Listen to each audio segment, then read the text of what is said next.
Hi, this is Dissecting Horror with Dread Central. I'm Michelle Swope, and tonight I'm joined by the creatives of the new film 12-Hour Shift. We've got writer director Bria Grant, Chloe Farnworth, who's one of the stars of the film. We've got Matt Glass, who's a composer, cinematographer, and producer, and we've got Jacob Bloomfield Mizrak, who's sound supervisor and re-recording mixer. And I think we're going to start by taking a look at the trailer. I'm very dizzy. I need to talk to a doctor right away. I just got here and I'm about to work a double.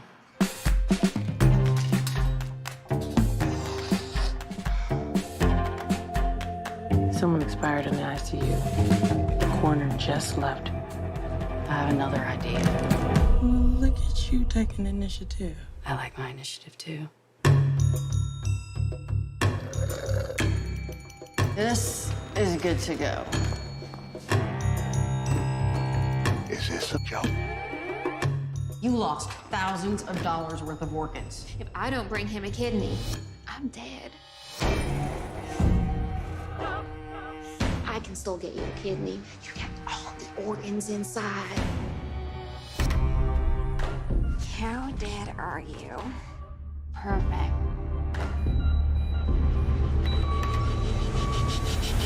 Did you pour bleach down that man's throat? Yeah. What the hell did you do? Cops are coming here. I'm gonna tell them who did this. You killed an innocent man for no reason. I'm just gonna have to solve this problem myself. I'm not leaving till you give me a kidney. Why would you bring this cousin of yours into this if you knew she would kill people? I sometimes have too much faith in humanity. That is what I like about you.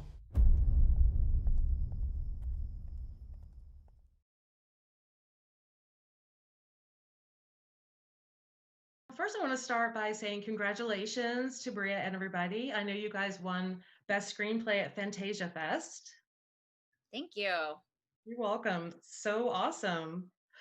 And I guess we can talk a little bit about what the movie is about. I know everyone just saw the trailer, but Chloe plays a character named Regina, who is the cousin of Mandy, played by Angela Bettis. Mandy is a drug addicted nurse, and she is doing an organ harvesting scheme. And between Mandy and Regina, they start losing organs. Then dead bodies start piling up. There's a prisoner on the loose. There's a lot of funny stuff with the cops going on. And it's just really a wild movie. I love it a lot. I'm kind of picky about horror comedies, and I just think that the comedy in this one works so well. Especially the way that Chloe and Angela play off of each other. I think the comedic timing is just perfect with you guys. Yay. Yeah. Bria, I know that you and I talked about this last month for Fantasia, but I just wanted to let everybody else know a little bit about your inspiration for the story. We were talking about I'm from the South, and I know you grew up in Texas. I kind of feel like I've known all the characters in this movie. Tell me a little bit about how you created the characters. Yeah, I mean, they say write what you know, and that's definitely what I did here. I grew up in a small town in East Texas, and I just set this exactly when I grew up, which was the 90s, and um, used people that I knew from my life at that time and based these characters on them. And then I kind of like heightened the world by incorporating other things like uh I love urban legends, and one thing I wanted to incorporate is that urban legend where the person wakes up in the bathtub missing a kidney, and this is sort of my answer to that. So it's kind of a combination of a few things. Yeah. um, well, let's talk a little bit about the casting because, like I said, I just think that Chloe and Angela are perfect together. They're so funny. And at the same time, there's all these really horrific, bloody things happening around them. And it just works so well. How did you end up choosing Chloe and Angela for these roles? Well, Matt can speak to this as well because he was there for all of this too. But we were just talking about people. We're all fans of Angela Bettis, and so I think I was like, "Do y'all like Angela Bettis? What about her?" And they were like, "Yeah, cool. Let's see if Angela Bettis would do it." So we got her the script, and then Chloe auditioned. And she just came in with a really different take than a lot of people were doing. The role is obviously very complicated and psychopathic, and I think a lot of people were really playing the psychopath. And Chloe came in with this sort of like innocence and conviction that really worked for the character. And I think Matt, I think very early on we were like, it's this girl, it's Chloe. We have to hire Chloe. Like even though we saw a whole bunch more tapes after that. Yeah, she definitely had that extra layer of like if she was just the psychotic character, you wouldn't root for it all, but you kind of feel sorry for her because maybe she doesn't know that she's doing bad. She's trying to help out. She's just trying to help out. She's like, oh, I got a kidney. This is great. I'm gonna help things. And like it changes it so much that you're just like, oh, she's really trying. Yeah. Yeah, she does. Chloe, I have to ask about that accent because the first time I saw the film, I didn't realize that you were British. So I was really surprised. The accent is awesome. Can you tell me how you kind of got into Regina's head? Yeah, well, I worked with I have a dialect coach I work with, Gabby Centinelli, and I worked with her. I think I got the part maybe 3 weeks before filming. Was it about? I can't remember. About 3 weeks roughly. So I worked with Gabby almost not every day, but a good few times a week, and we recorded everything. So I'd work with her for a few hours, and then I would basically play the recordings over and over and over again. And I watched the movie Thelma and Louise, which I think, yeah, Thelma and Louise, I think that's the name. I watched it probably like 30 or 40 times. Like, I'm not even kidding. Like, literally, I know it word for word, kind of. And then Dolly Parton, I listened to her music. But yeah, I basically like woke up listening to the accent and went to sleep like listening to it. I would go to sleep listening to my recordings with the accent coach every day, like every single day. Yeah, I would sleep with it, wake up with it, sleep with it, wake up with it, the whole thing. Yeah, and I haven't worked in the accent before, so it was my first time doing like more of a, I guess, a Southern type accent. I've done standard American a lot, but not to like a Southern accent. It was my first time. It's great. I think it works. I've never been to Arkansas, but I am from the South, so I think it's perfect. Thank you. You're welcome. I wanted to ask about the music because there's some really interesting things going on with the music in this film. How did you guys work together to determine how you wanted the music to sound? And then there's also kind of a little musical segment that I think is really funny and also really cool with the nurse in the chapel in the hospital singing, and then there's an EMT singing in the hospital, and it's kind of a cool little musical segment. How did you guys decide how you wanted the film to sound? I guess I'll talk. Well, I guess initially I feel like part of my job was kind of auditioning for Bria also and musically. So at first we talked about certain things. I think there might have been, even at the beginning, maybe some 90s music in there, but because of the budget and all that kind of stuff, that's not really an option. So then we had a discussion about drums being important, and we talked about like Birdman and stuff like that. So I was like, okay, drums is great. And we both loved the soundtrack to Us. And so I started by being like, what about drums? And here's some synthesizers in here. And here's some weird instruments. You're like, well, that's not really great. That part's cool. And then I would do another track with this kind of thing. But then I somehow got it in my head that opera would be really fun, especially for Regina. So I came up with this opera part, which is in the movie. And it was just like the idea that she's so in her own head and the innocence of her own head that she's just, the things we see in the movie are not what she sees. Like when she's holding up a kidney, it's really like her picking flowers and smelling the flowers or stuff like that. And I just wanted to portray that, her innocence in the movie and her like wherever she is in her head in the movie, the music. And luckily Bria was like, oh yeah, this weird orchestra opera stuff actually works. And yeah, we spent some time putting like some really harsh music every time we saw Chloe, and it just wasn't working. And then Matt had this brilliant idea, and I think it totally worked. Yeah, it totally changed change things. And for the Yeah. musical number, I can't remember exactly how it started, but you were just like, we'll have Tara can sing and Tommy can sing. Let's just have them sing a song. And I was like, oh, I don't know if this is going to work, but we filmed it and it looked great. But then it was like, we filmed their 2 segments of the song separately. They were singing it in different tempos and they were singing it, I think, different pitches too. But when it got into like actually making music for behind it, I didn't want to re-record it because I wanted it to feel as natural as it was. So there's like these weird wavering speeds between them, and it kind of gives it this weird uncomfortable feeling, and it worked out way better than I expected it to work out, which I shouldn't say. I mean, of course it worked out. I knew it was gonna work out. It ended up being, I think, most people, including me, favorite part of the movie. I think that whole section is so like, Yeah. It's funny, and it's just so different because you're not expecting it. You're not expecting this little musical interlude sort of to happen, and it does. And it's just one of the really cool things about this movie. I think that we have some audience questions. Andrew wants to know, what was the hardest scene to film?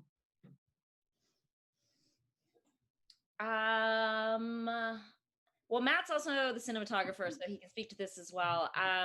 I mean, it's always hard to shoot outside at night. That's always tough, and it just because on a set communication starts to break down, and it's dark, and like this is a low budget movie, so it's hard to like light that. Oh, and then we have this huge scene at the end where there's just a lot of moving parts to some of the action stuff at the end, and so that felt like a really long day. I don't know, Matt, do you have another? I think, yeah, the red stuff, I think, is what you're talking about. That's definitely, Yeah. There's so much running around, and it was crazy. John asked if the lunchbox cooler was a nod to May. You know what? Yeah. No. And I just rewatched May and had this moment where I was like, oh, weird. No,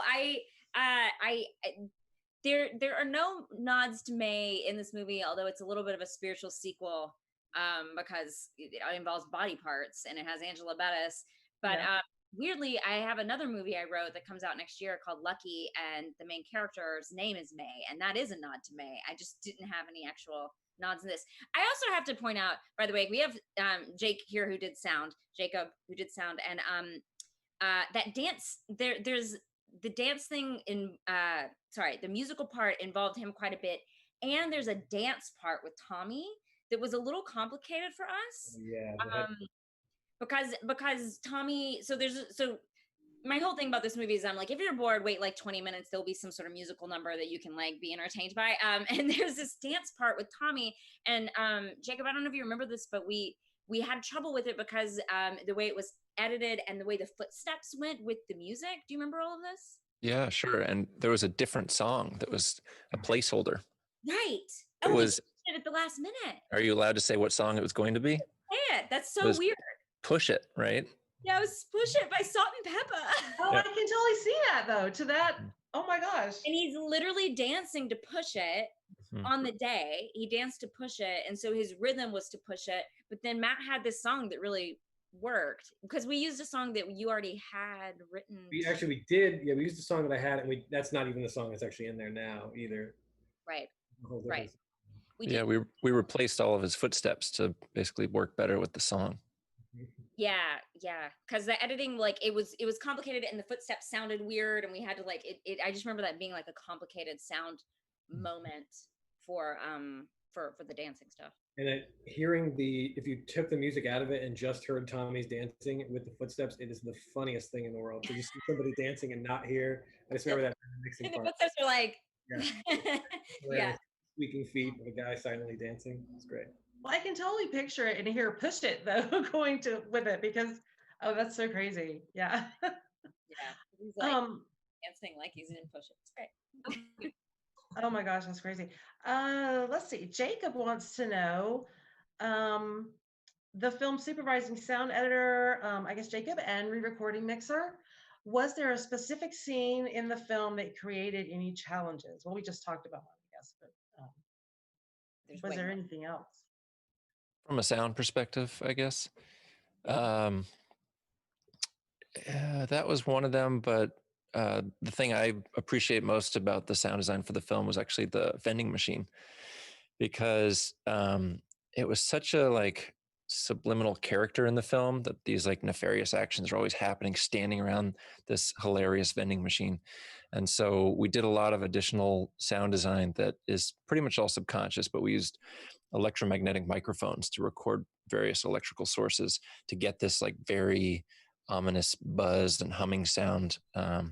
And it's always sort of playing in the back of the mix whenever it's on camera. And I think it just adds a little extra level of eeriness to the film. Yeah, and overall, I mean, the one thing I know we worked on a little bit as well, which you could probably speak to, is that is that throughout the night, Mandy goes in and out of withdrawal, and you kind of changed the sound depending on where she was within that withdrawal state. Right. We would actually bring back those like intense electrical sounds whenever she was going through withdrawals, and it just became this like face stabbing moment that she would have, and everything would kind of swirl a little bit sonically, and that was fun. Yeah. Yeah. Oh, let's see. Marcus wants to know, he says it's an amazing film, and he'd like to hear Bria's thoughts on influencing international women filmmakers via films like 12-Hour Shift and its themes. Wow. International. That's so specific. Yeah. Chloe's international.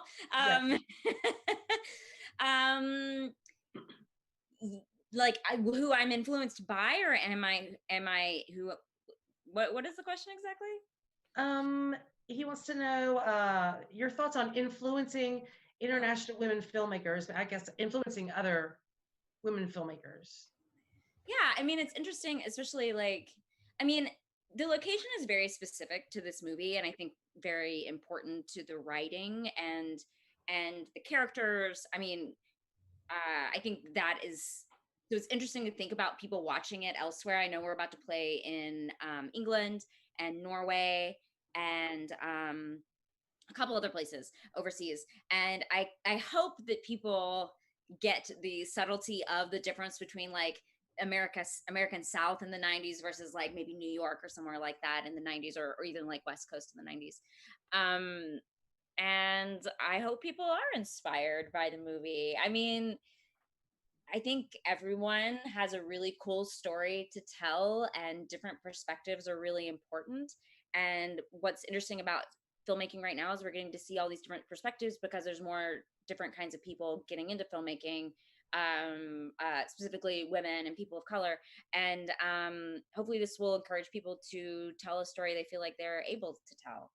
This is a story I knew I could tell really easily because of where I grew up. Yeah. Oh, someone noticed my May picture behind me. Yes. Since Angela's not here, she's here in spirit behind me. I have a painting of May that was done by Vanessa McKee. Someone pointed that out in the audience. And then someone wants to know, for Bria, what do you enjoy more, acting or directing? I didn't include writing. Then I'll say directing. Otherwise? Yeah, I would say directing more than acting at this point in my life. But I really like acting. You and I were talking before this about The Stylist, and I was in another movie this year called After Midnight that I think that I'm really super proud of. But yeah, just I love watching actors. I love working with actors. I love working with Chloe, but I also love the working with people like Jake and Matt, because they get to do a whole different side of things, and I feel like I'm still learning so much on those side of things, and it really keeps my mind active and happy. Yeah. Well, I wanted to ask, how did Mick Foley end up involved in this film? Well, David Arquette is a producer, and he is a wrestler, and we were in a pre-production meeting, and I'm pointing at Matt as if we're all like and David Arquette's wife Christina is also a producer, and she was like, do you want a wrestler in this movie? And we were like, yeah. And then she was like, what wrestler? And I can't really name that many wrestlers, but I can name Mick Foley. So someone brought him up, and I was like, yeah, Mick Foley, let's see if he'll do it. And then he flew down for a day and did the role and signed a bunch of books for people and left. Oh, that's so cool. Yeah, you've got a little wrestling theme going on there, Yeah. in the film. Yeah. And I wanted to talk about the morgue scene with Mandy, and she's trying to. I don't want to give too much away, but she's trying to get some organs since they keep losing them, and it's just a big bloody mess. What was that like filming? That was one of the first things we shot, and it was very fun.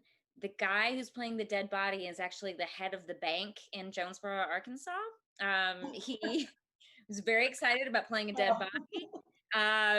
Totally, his wife sat next to me the whole time, and there's shots of his butt, and I kept looking at her and being like, "Is it cool? Are you okay with this?" And she's like, "He loves it. He's fine."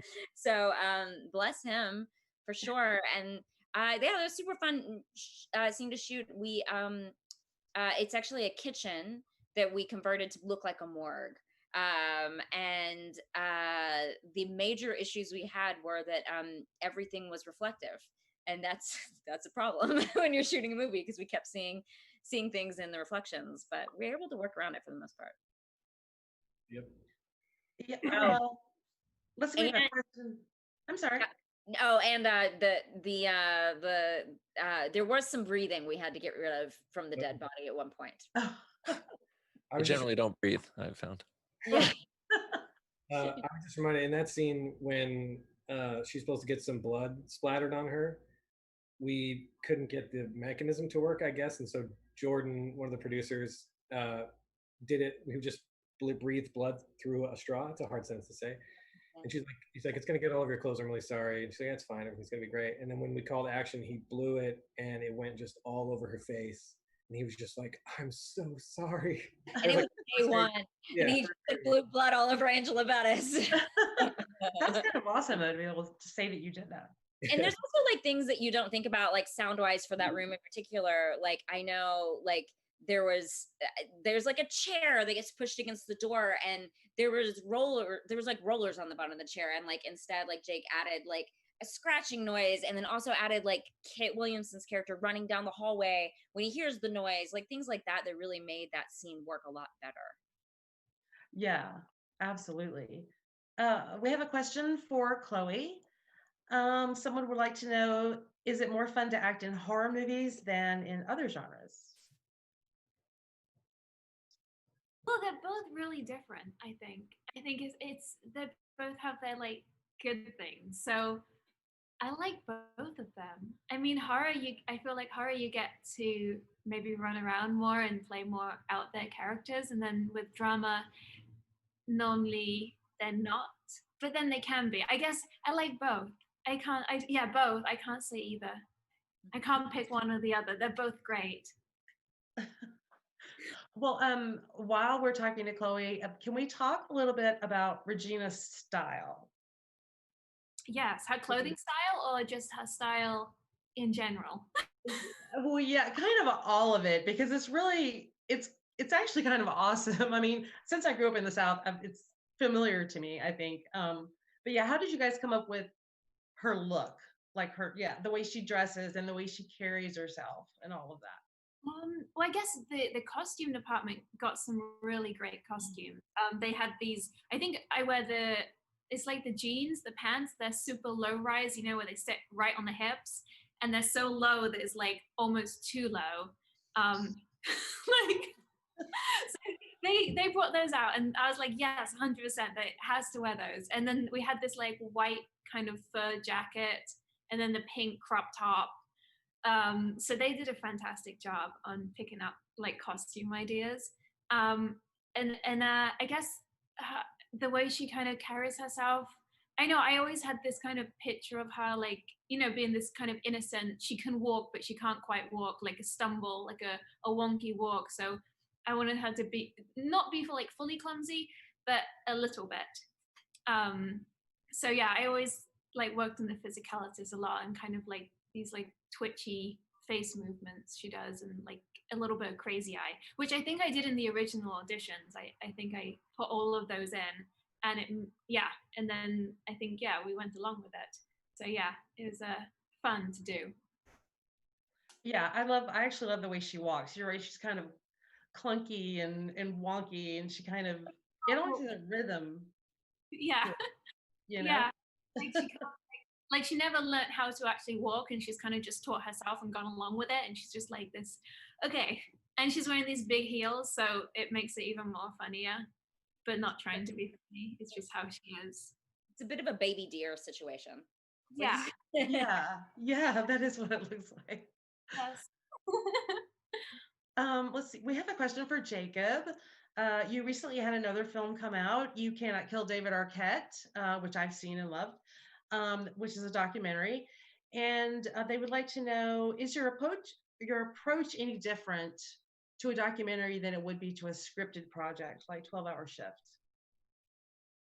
The approach is pretty similar, but in case the viewer isn't aware, I worked on both those films because of Matt Glass here, who's a producer on both of those, and he wrangled me into these films. It's all his fault. But the way that I look at sound design is that the end goal is really the same on every film, which is that you have to create a strong emotional connection with the audience. And so to do that, you're trying to bring your characters as close as possible to the viewer. So that means adding in footsteps or fabric movements, or just making sure the dialogue is really clean and clear. And so in that sense, we approach sort of all films similarly. That being said, there's different priorities. Like 12-hour really needed some pretty solid jump scares, and let's say that the sound of a syringe, maybe or maybe not going into someone's eye, if we're not going into spoilers, is an important sound that you're probably not going to hear in a documentary. So in that sense, there are differences, and mainly documentaries are just very noisy because they're not recorded in a controlled environment. So you're dealing with dogs barking and airplanes going overhead, and just other people that aren't supposed to be part of the film that just walk by. So docs are noisy, and narratives, you get to have a little bit more fun with the sound design. So it was great to work on both. And I know in the documentary, David kind of ends up in some interesting places, like in people's backyards and stuff like that. So that had to be difficult, like you were saying, with all the noises. Yeah, that one was noisy. And I mean, narratives have noisy stuff too. You're fighting lav mics a lot. So, Chloe probably had a lot of hidden microphones under her outfits. And then when it comes in for sound design and mixing, we're just getting all this fabric nastiness that we have to try to clean up and make sure we can hear all of her lines. So, all films are noisy. That's just part of the game. Let's see, another question for Chloe. You've been acting since pretty early, according to IMDb. And what draws you to genre roles? That's a little similar to the other question. It's normally more about the character than the actual genre of the film. I think if it's like, I saw the breakdown for Regina, and I was like, this character is so awesome. And whether it was a thriller or horror or drama, I still would want to play that part. So I think it's more about the character, and if it kind of like draws me in, if it's something that I'm like, I have to play this part, and I feel like a connection between the part, more than the actual genre. Like, it's more about the part than the actual like genre of the film for me. Yeah. Well, we have a question that I was actually going to ask too. Where did you guys get that awesome pink Corvette?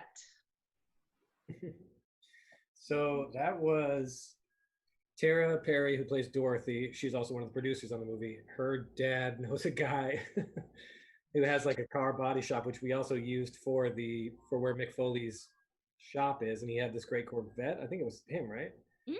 And he just let us use it a lot. Jordan got to drive it around. I remember, I think the first time Chloe was driving it, I was in the car with her, and it was the most terrifying thing in the world because driving really fast, and we didn't know each other very well. I'm just like, this is great. Filming. We also, the car that Mikey drives is also from that same place, and I think the soda machine that we ended up using is also from that same place. This is Tara Perry's father really helped us out quite a bit because we'd be like, we need a thing, and he's like, I know a guy, and then we'd go to the guy that he knew and get stuff done. Let's see. I have another question for Bria. 12-Hour Shift has been playing at some awesome film festivals this year, but everything is virtual thanks to the pandemic. And are you disappointed that you're having to go the virtual route, or what is it like to adjust to doing a film festival differently this year? Yeah, don't remind me. I mean, it's definitely a bummer, and I will say, like, I can't really speak to the difference because I've only done the festival circuit really with as an actor, which is different, I think, than doing it as a writer and director. And then I've only been to like really a handful of festivals because as an actor, they don't often bring you out. It's just usually the director. So I don't know. I don't know what it would be like if I wasn't in a pandemic. I'm sure it would be very different. We were all very bummed. We were all headed to Tribeca. I feel bad for all of us, but really especially the cast, because the entire cast was headed to New York. I mean, we were all excited. We were like stoked, and then Tribeca got canceled, and it was a bummer. I mean, I try to send out encouraging emails to everyone where I'm like, we're also playing Fantasia. We can't go, but we're playing it. And also we're playing these festivals. We can't go, but people will see the movie. So, trying to keep our spirits up. And in some ways, I would say like the positive thing is festivals are cost prohibitive for some people and location prohibitive for some people, right? So what's been cool is that I think people can see the movie early that maybe couldn't have seen it early in another year, because anyone in Canada could go to Fantasia this year. I think anyone in the States could go to Telluride Horror right now, which we were playing Telluride Horror. And so like, it's cool because people who normally might not be able to make these festivals because of whatever reasons can actually attend and see the movie early, which has been like a nice experience, I think. Yeah, I agree. Yeah, it's been interesting to do everything online this year. We have a question for Matt. You serve as both the film cinematographer and composer, and you're also a writer and director. Is there one field that you tend to enjoy working in the most? I think the thing about composing is it's so isolated that sometimes you feel more control in that way, which is very nice because you always have to do it by yourself with either headphones on or with your speakers on. So there's something nice about just being isolated and just staring at a screen and just doing your work that's really comforting and relaxing. The other stuff's all great, but you're more in public and there's more people and there's more variables and stuff like that. So I think it's good. I think I like them in combination because I love directing because you're out there directing and making a movie. And then when it becomes too much and there's too many people and too many cooks in the kitchen or whatever, then you can run back to your composing thing and just hide in your corner and do both of them until you're recharged again, and then back and forth like that. Yeah. I think. Well, I have a question, I guess, kind of for Chloe and Bria too. This is a horror comedy, and as I said, I just feel like Chloe and Angela they play so perfectly off of each other. Their characters just flow, and for me, the comedic scenes just really work. How hard was that? Because horror comedy isn't easy, is it? Is it? It didn't, I mean, for me, it didn't, I guess, it wasn't hard to like bounce off each other. Like when we were filming, it worked really well. I felt like me and Angela, I felt like we just we talked a lot, and it didn't feel hard, but I guess I didn't come into playing Regina as a write out comedy, like she's a comedic character of the film. I wanted her, it was more like what she does is funny. It wasn't like I was going in to play her as the funny person of the film. And I didn't even realize, I guess, until seeing it that she was really funny. Like I didn't go in trying to play her really funny, if that makes sense. Because I just said to someone the other day, I think it was on one of the interviews, that I didn't go in playing her to be the funny person of the film. Like I just went in, this is how she is. And then I watched it back at like the screening and I was like, oh, she's really funny. Like it didn't go out to play her super funny, if that makes sense. Maybe in a few scenes, but it was more just how that's what she is. And she's funny because of it, if that makes sense. Yeah, I think that part of the thing that like you particularly bring is you bring a lot of truth to it. So the lines can be absurd, but you play them so realistic, like with so much conviction that it ends up being really funny. And that really worked. And I think for me, like one thing we did is we ended up hiring almost all people with comedic backgrounds. So I mean, especially the supporting cast, Tara Perry, Brooke Sagan, Kit Williams, so they all like work in comedy. And that really helps. And it's just finding people with good timing. Like if you have people who are good timing and they're with good timing and they're good actors, and people who do genre stuff have good timing generally. So someone like Angela Bettis working so much in genre work throughout her life is going to have like that good timing, which lends itself to comedy. So I mean, I think it's a bit of that, and then choosing the takes that are the funniest in the edit room and giving the actors a little bit of freedom. Yeah, there's actually some scenes in this movie that I almost felt bad for laughing. I mean, I know that they're supposed to be funny, but it's just so gruesome and dark sometimes, and then you're just like laughing out loud. It's kind of outrageous, but yeah, I think it works. I encourage the laughing. It's encouraged. And this question is for everyone. Have you all pretty much been able to continue working during the pandemic? I guess I can go. So in March when the pandemic started, I was in Arkansas in pre-production on a film I'm co-directing with Jordan Wayne Long, who was a producer on this, and I'm producing it with Tara and all those people, Jordan. Anyway, and I was there just to visit in March, and I was going to go back and we were going to shoot in May, and then the pandemic happened and flights seemed scary. Anyway, I got trapped in Arkansas until August. Basically, we had to push back the date of when we were shooting. Jordan got in contact with the Arkansas government and some people at the White House to figure out how to do COVID precautions and get us tests and all this kind of stuff. Anyway, we ended up shooting the movie with SAG's blessing in June. We were one of the few productions that actually like make it through a production without anybody getting COVID, and our COVID restrictions were really tight. We had to wear masks all the time. And anyway, yes. So yeah, luckily I got to keep working, and we had a nice crew, and we got to pay them for the couple of months, and it was really nice. But I know that's like not a thing that's common, and it's hard out there for a lot of people, but thankfully I was kept busy. Yeah, anybody else? What about you, Jacob?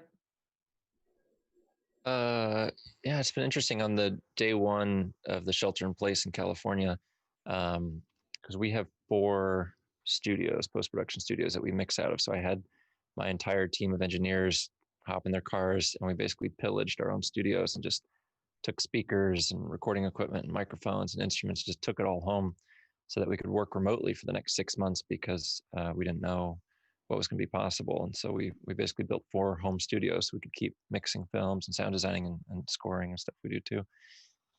But it's been tough. Yeah, I mean, we were busy for a while, and then the summer got a little bit slow, and now people are still trying to submit to Sundance, so we're pretty much booked for the rest of the year. So yeah, keeping busy. Oh, that's good. That's good. What about you, Chloe? Yeah, I mean, I guess everything kind of stopped for me, like when the pandemic happened. I like literally moved. Well, I moved 2 days after the pandemic was like started. So yeah, I had like 3 jobs I was booked on that all got cancelled. And then yeah, it's been pretty dead. I'm starting to get auditions again, and a few small jobs here and there. But yeah, it's been pretty much nothing really. Yeah. Wow. Well, Bria, I know you've got, like you said, you've had several films coming out this year and playing festivals, and what else have you been up to? Yeah, I think last time we talked, I was in Bulgaria because I was shooting a TV show called Pandora that starts airing this Sunday on the CW.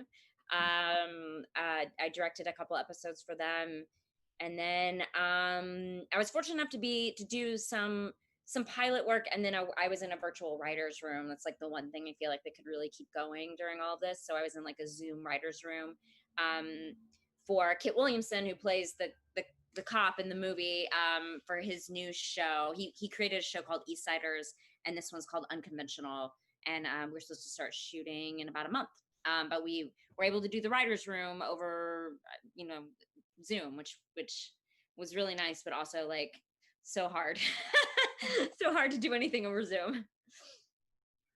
You mentioned Ked, and I did want to bring him up. He plays a cop in 12-Hour Shift, and he's going around the hospital trying to figure out why there's all these dead bodies and all these crazy things happen to him. How did you end up casting him in that role? Because he's really funny too.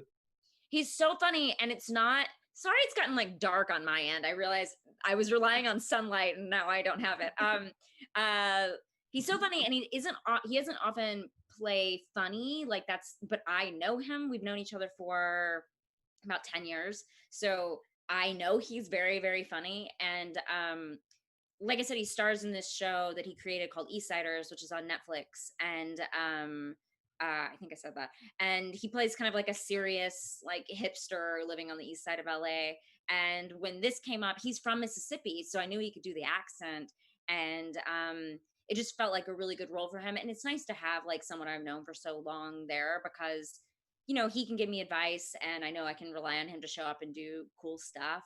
And he was there for a really long time. Matt, I don't know if you remember, he was there like almost the whole run of the show, even though he was only working sporadically, and he was cool about that, which is nice to have your friends do that. And he also said, I'm the only person who ever casts him as straight. So, because he plays on his show, he's openly gay, and he plays a gay guy on his show. And he likes that he gets to come and play a completely different, like a straight doofus cop instead of, like a cool, like queer East Side LA guy. It's a very different role for him. Yeah, he's kind of, his character is kind of awkward too. In 12-Hour Shift. Yeah, and if you know him in real life, he is like the sexiest, like most put together man, and he like just comes in and plays this completely awkward, crazy, like crazily, out of place guy. Yeah, he's really funny. I know that you guys shot this in Arkansas, right? Mm-hmm. And it takes place in Arkansas in 1999. What was it like shooting in Arkansas? Were you in the middle of nowhere, or what was that like? No, we were in a place called Jonesboro, and it's a decent sized town. Matt, how many people live there? Let me ask Siri real quick. Good question. I think it's like 50,000.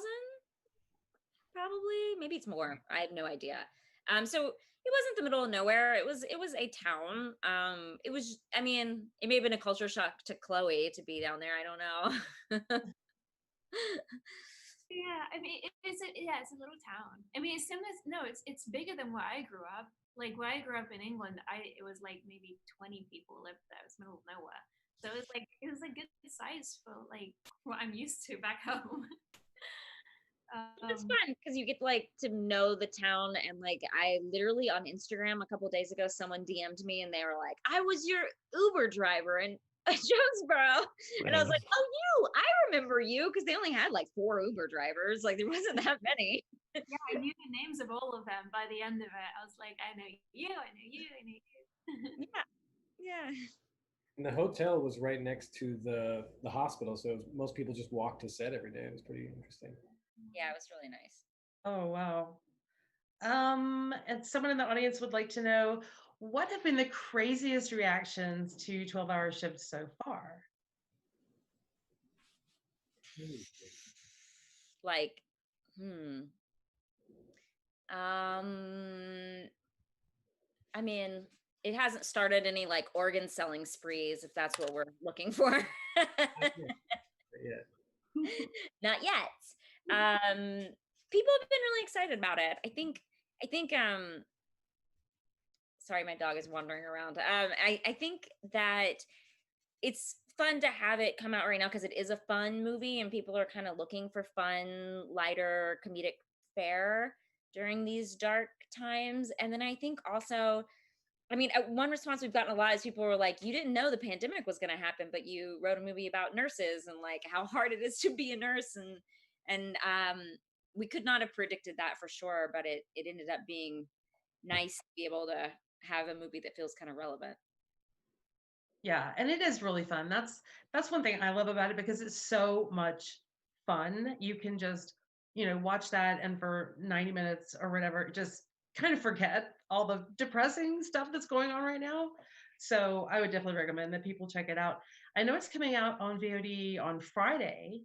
Um, will there be a Blu-ray release? And if so, do you have any plans for the special features? Oh my God. I don't know, actually. Do we know that, I don't know anything about that.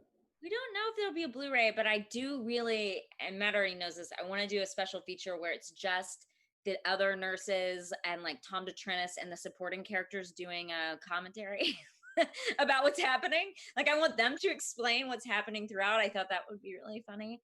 But we have news about the music though. Oh yeah, the score is coming out digitally October 2nd, and it'll be available on vinyl. You can pre-order it on vinyl through Burning Witches Records, I think, starting either Friday or the 7th or something like that. I'll need to look, but you can get it on vinyl, which will be very cool. Very exciting. Yeah, I recommend that people do get that because the soundtrack is awesome. It's awesome. And then someone is asking, what do all of you hope that audiences will take away from this film? Don't steal organs. What I was going to say too. It'll lead you into a heap of trouble. Chloe, what do you hope that audiences take away from the movie? Well, if you do plan on stealing organs, know like if the organs are good before cutting them open. So do research into knowing what type of organ and where they are in your body, and then if you go ahead and cut them open, make sure the person is like in good shape and not like in bad shape. Yeah. Also, don't use bleach to kill people. It doesn't work out very well. It's messy. Messy. Exactly. I hope people have fun with the movie. Like that was the goal. We had a lot of fun making it. It is a real silly time, and I think like that shows up on screen. And I hope people really enjoy, like have a good time and are able to like escape and chill out for a little bit. Yeah, I think so. I know you're playing some other festivals this year. I think you mentioned Telluride, and what other festivals can people catch the film at? Telluride Horror, Grimfest. There's one in Norway, which I just made a video for, and I don't know how to pronounce it, but it is in Norway. And a few more that have not been announced yet, that are also a few more in England, if anyone over there is watching, because we don't come out, I think, in England for a little bit. And Sitges, we're playing Sitges in a couple of weeks as well. And like you said, we're on VOD, and we are playing some drive-ins, and we are playing some theaters. If you live in a place where there are theaters happening, there's actually quite a few screens. And if you just want to support your local theaters, we're doing the virtual cinema thing where you can buy a ticket through your local cinema and then watch it on your computer. But it goes to keep your local theaters open. Oh, that's really cool. Yeah, it's cool. That's cool. That's really cool. Well, what is everyone working on next? Does everyone have plans right now for your next project, or are you just kind of waiting?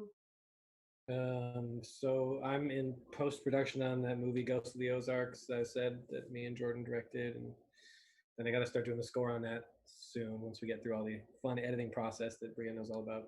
Fun editing process. I think that's what's going on with me. I'll plug that I have a graphic novel coming out on Sunday called Mary that I wrote and been working on for a few years, and it just happens to be coming out the same weekend as this movie, which is a weird weekend for me, but if you love graphic novels, it's like YA, science fiction, fun stuff. I would definitely encourage you. You can pre-order it now, and it will arrive at your house, and it comes out on Sunday. That's awesome. I want to check that out. I'll send you a copy. Please, yeah. Jacob, do you have something planned next? I'm hoping to get my greedy hands on Ghost of the Ozarks to do the sound design for it, but we'll see if that all pans out.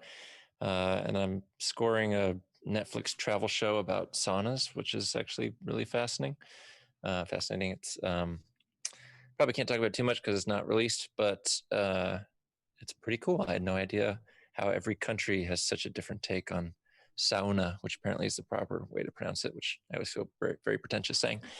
And then a couple of big documentaries getting ready for Sundance at the end of the year.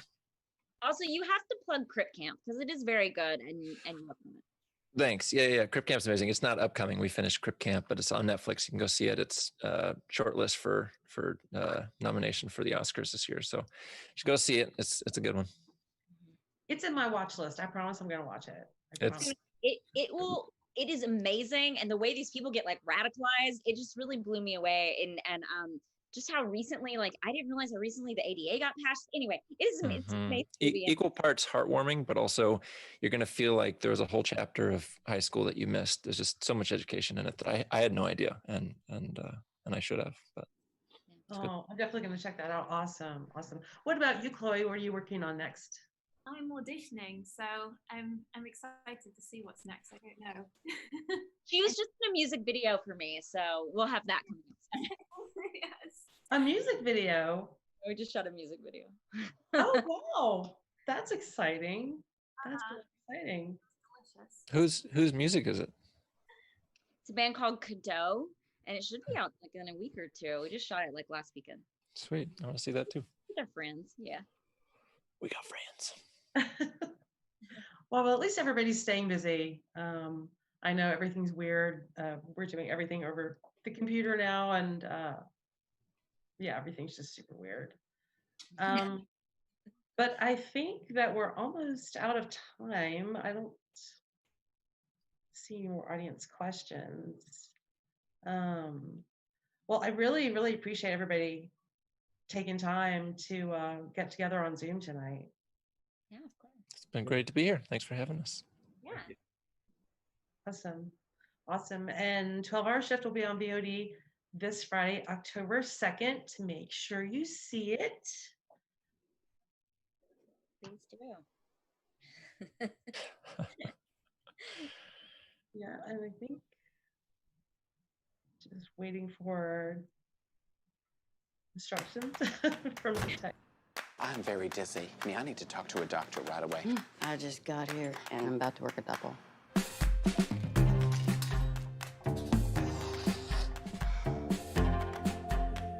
Someone expired in the ICU. The coroner just left. I have another idea. Look at you taking initiative. I like my initiative, too. This is good to go. Is this a joke? You lost thousands of dollars worth of organs. If I don't bring him a kidney, I'm dead. I can still get you a kidney. You kept all the organs inside. How dead are you? Perfect.